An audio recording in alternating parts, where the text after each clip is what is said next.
Nah kayak kemarin juga gitu. Kesel. Gara-gara ngomong memperkenalkan donatur. Masih butuh validasi gitu. Masih butuh validasi. Pak, makasih banyak ya. Makasih banyak ya. Mana lagi?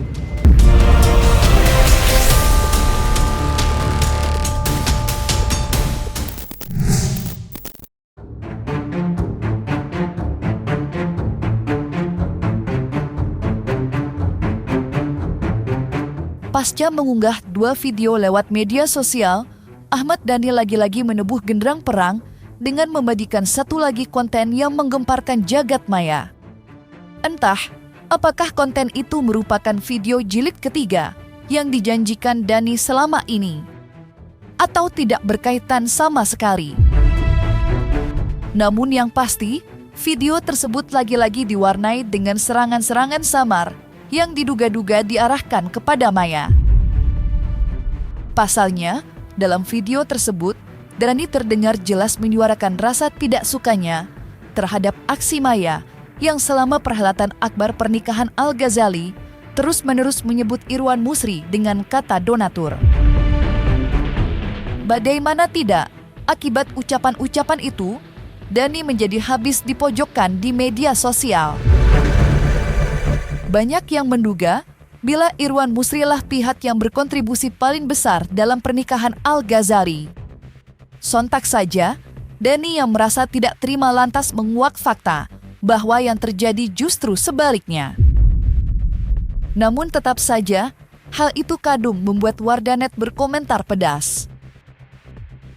Gak mau kalah sama Maya, tapi tetap aja kalah saing. Akan tetapi, ada pula pihak yang justru mempercayai ucapan Dhani. Bahkan, mereka mendukung sang musisi untuk terus bersuara demi terungkapnya kebenaran. Mas Dhani jangan beri ampun. Kali ini harus diklirkan semuanya.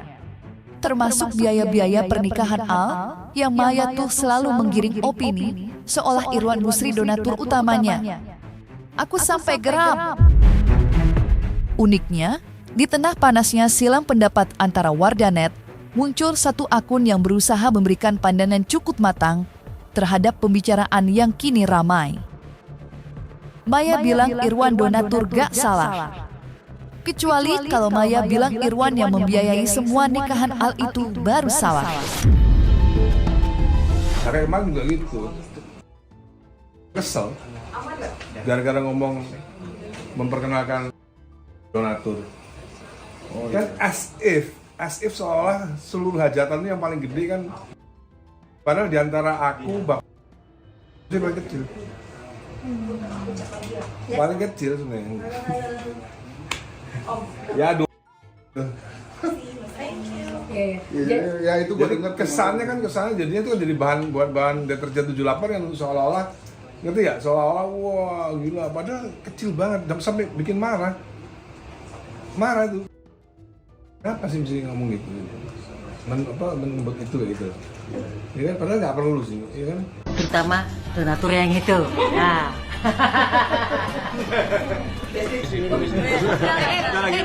Lagi syuting. Donaturnya lewat. Mantan itu donaturnya sponsor. Nah, ini sugar daddy-nya datang. Donaturnya datang saya. Sugar daddy. Sponsor utama saya. Tapi paham sih, aku ngerti karena kadang ada sesuatu yang memang terselubung tapi masih butuh validasi gitu. Masih butuh validasi. Mas, tapi kan ketika Mas Dhani bereaksi kayak gini bukannya akan jadi bumerang ya? Aku belum bereaksi yang masalah itu. Yang masalah donatur belum bereaksi. Oh enggak, maksudnya secara umum dengan asumsi-asumsi bereaksi karena semua hujatan ke Via itu kan berasal dari situ.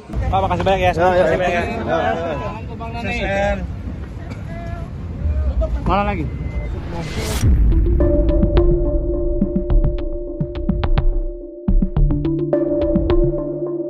Apa yang kini terjadi nampaknya benar-benar membuat Ahmad Dhani kehabisan kesabaran.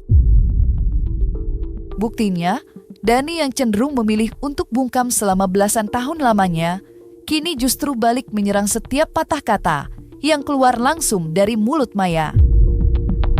Selain perihal candaan-candaan kecil soal donatur, Dani juga menanggapi dugaan NPD yang kini ramai dituduhkan padanya usai Maya Estianty membahasnya dalam beberapa kali kesempatan.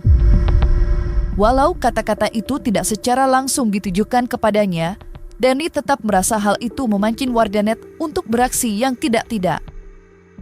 Lantas, seperti apakah luapan kekecewaan Dani? Aku nggak tahu kenapa apa ya? Kalau katanya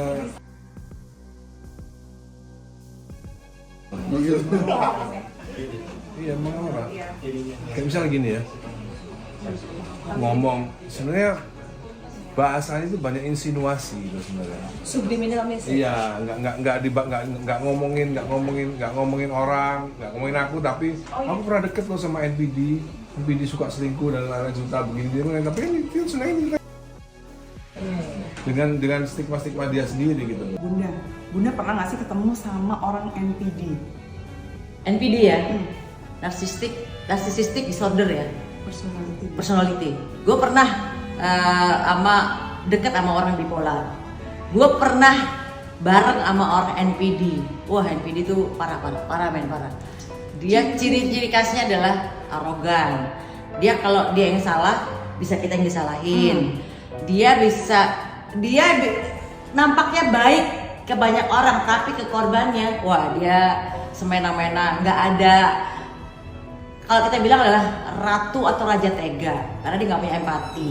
Jadi memang kadang-kadang ya, yang kita harus ketahui juga, masyarakat harus ketahui bahwa apa yang terlihat di publik ya, citra yang terlihat di publik itu belum tentu yang sebenarnya, ya kan?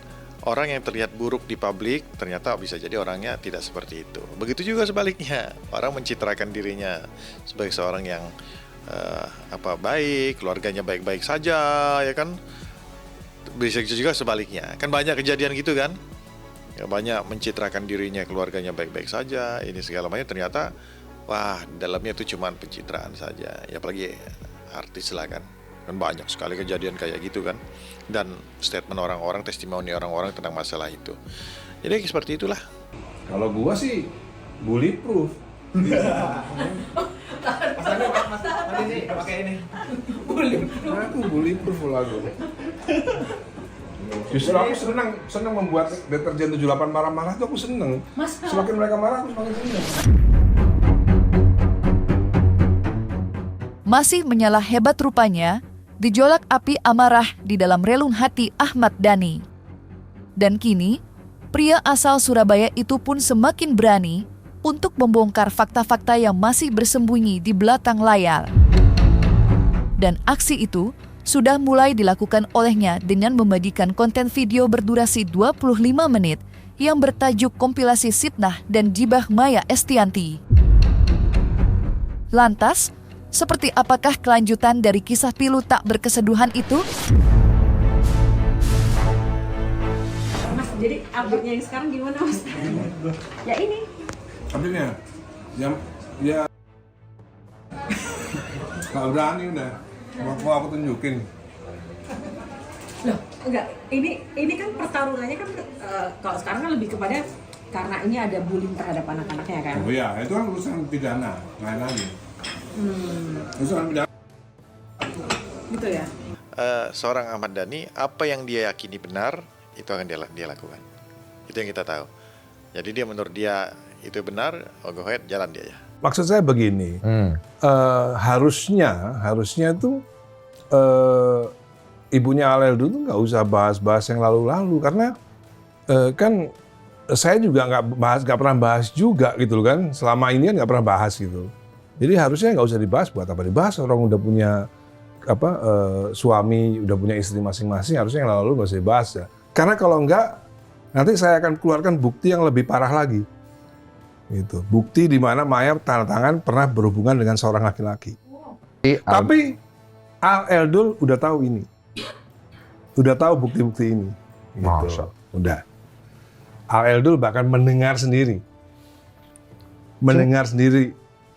Cuma kan biar gimana kan namanya kedua orang tua ya Iya. tetap kan anak kan nggak mungkin Iya bisa dong. membela kiri dan kanan. Nggak bisa, iya, saya juga nggak minta pembelaan loh. Tapi mereka paling nggak harus tahu gitu maksudnya. Bukan saya yang tahu, mereka tahu sendiri.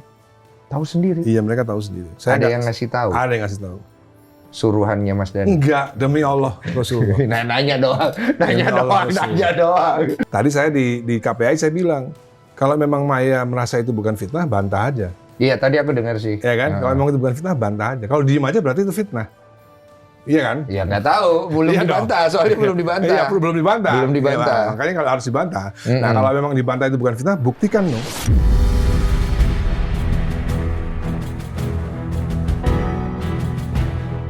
Terlepas dari perang dinginnya dengan sang mantan istri, punggawa grup band Dewa 19 itu juga tengah terlibat pergulatan hukum dengan psikolog Lita Gading.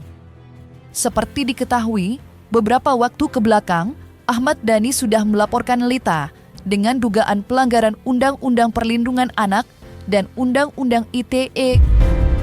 Berdasarkan penjelasan Aldwin Rahadian selaku kuasa hukum, perkara laporan Dhani sudah mulai berjalan.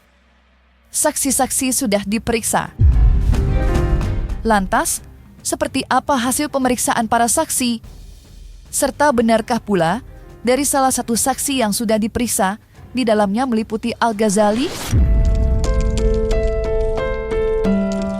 Running berjalan, beberapa saksi sudah diperiksa, ya, saksi sudah diperiksa.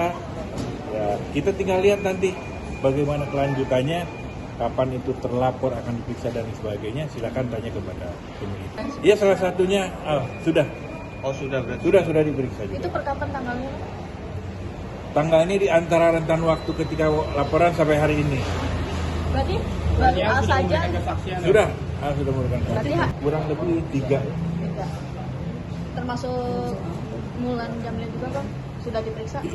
Ya, beberapa orang, ya, kurang lebih 3 orang. Siapa-siapanya nanti. Cuman kalau Al, yang saya sudah di 3 orang itu bagian. Nah, berapa pertanyaan dari kakak Al sendiri dilontarkan dari pihak penyidik sendiri? Banyak ya, banyak. Beberapa saya kurang persis tahu berapa jumlahnya. Di atas 10? Ya, pastilah. 20?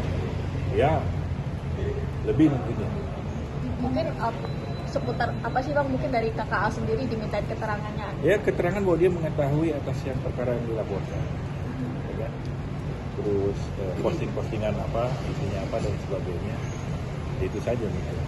Klien kami ini adalah seorang psikolog tersumpah, psikolog aktif. Jadi ya hanya memberikan tanggapan secara edukasi. Kalau kami melihat video dari unggahan videonya, tidak ada yang menyatakan perundungan ataupun menjatuhkan harkat martabat anak. Ya nggak apa-apa. Orang biasa aja yang yang disangkakan itu, terus kemudian yang berproses dengan hukum akan selalu melakukan pembenaran dan itu haknya, nggak apa-apa. Karena ini sudah masuk pada ranah hukum, nanti silakan saja ya berproses secara hukum. Ada penyelidik, ada penyidik. Mau ngomong apapun bahwa ini saya niatnya edukasi dan lain sebagainya niatnya yang gitu, ya silakan dibuktikan. Masyarakat juga menilai mana yang namanya provokasi, mana yang namanya edukasi, ya kan? Kalau edukasi itu kan selalu mengilustrasi, ya kan? Oh, kalau kemudian ada rumah tangga yang begini, anaknya harus tegar, mentalnya harus dikuatkan, bukan mencampuri urusan orang. Ini namanya si Anu, anaknya si A, anaknya si B. Kamu nanti akan terbebani terus oleh kelakuan orang tuamu. Mending jangan sekolah di sini, di luar negeri aja. Nah, apa itu provokasi apa edukasi? Kan masyarakat yang memilih. Jadi menurut saya apapun yang diklarifikasi silahkan nanti baiknya klarifikasinya kepada penyelidik dan penyidik. Karena proses hukumnya sudah mulai running, sudah mulai berjalan. Di tengah proses pendalaman yang sudah resmi berjalan, baik pihak Ahmad Dhani maupun Lita Gading nampaknya masih memegang teguh pendapat mereka masing-masing. Di mana Dhani merasa Lita diduga telah melakukan pelanggaran hukum. Sementara Lita masih meyakini bila konten unggahannya bersifat edukasi tanpa ada niat buruk apa-apa. Lantas mungkinkah, di balik nyaringnya seruan perlawanan yang terdengar di luar, Dani dan Lita sudah menjalin komunikasi? Serta mungkinkah perdamaian dapat tercipta? Tapi ada kemungkinan damai atau Nggak ada. Nggak ada. Jadi Mas Dani akan mengejar sampai titik selesai. Dan dia itu belum merasa bersalah. Iya, justru itu, ya kan? Karena itu jadi dicek terus ya Mas. Masih di medsos. Iya sih. Tapi Mas Dani kenal nggak sih sama dia? Tapi kami tegaskan, klien kami tidak akan pernah minta maaf. Tidak akan pernah minta maaf. Sampai saat ini saya belum mendengar dari Mas Dani ada segala macam. Karena saya apalagi kan belum apa-apa. Oh, saya tidak minta maaf biasa kan melakukan pembenaran begitu. Oh, saya tidak bersalah ya. Ya mau bagaimana? Menurut saya dan belum pernah terucapkan oleh Mas Dani.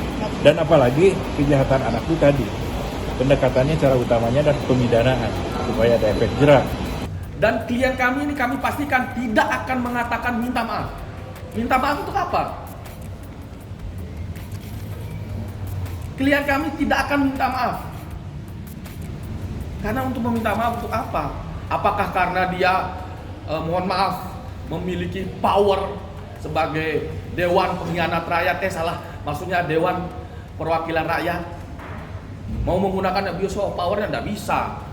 Semua harus memenuhi unsur autus reus mens reanya. Jadi kenapa ditanggapi oleh klien kami?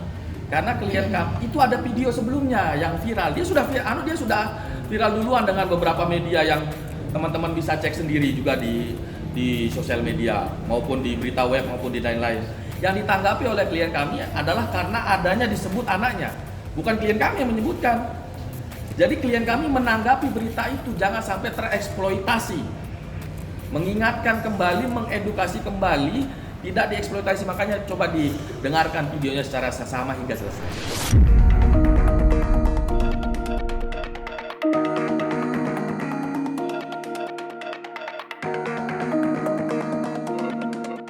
Nah, selesai sudah, Cumi Lovers. Jangan lupa untuk like, subscribe, dan juga share channel YouTube Cumi Cumi.